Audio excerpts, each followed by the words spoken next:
माँ बाप से ज्यादा कीमती चीज दुनिया में कोई नहीं। कौन है जो आपकी जरा सी तकलीफ पर तड़प उठे?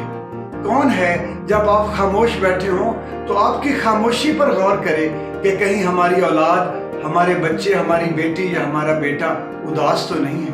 कौन है जो आपकी हल्की सी मुस्कुराहट पर खिल उठे?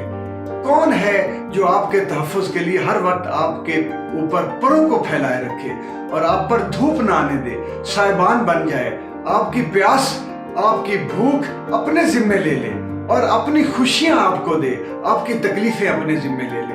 माँ बाप की कदर कीजिए। माँ बाप आज हैं, कल नहीं होंगे, लेकिन कल जब नहीं होंगे तो पूरी दुनिया में आप मारे मारे फिरते रहें, ठोकरें खाएं, तलाश करें, करते रहें तलाश, शायद सारी दुनिया आपको मिल जाए, माँ बाप नहीं मिलेंगे।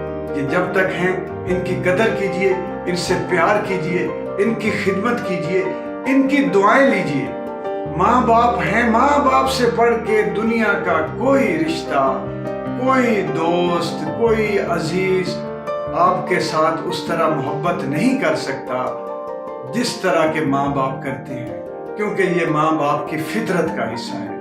माँ बाप से प्यार कीजिए, माँ बाप की इज्जत कीजिए और माँ बाप की वैल्यू और कीमत को समझते हुए जब तक वो आपके साथ हैं, उनकी सांसें, अल्लाह ने उनको जिंदगी दी है, आप उनकी वैल्यू कीजिए, उनकी कदर कीजिए।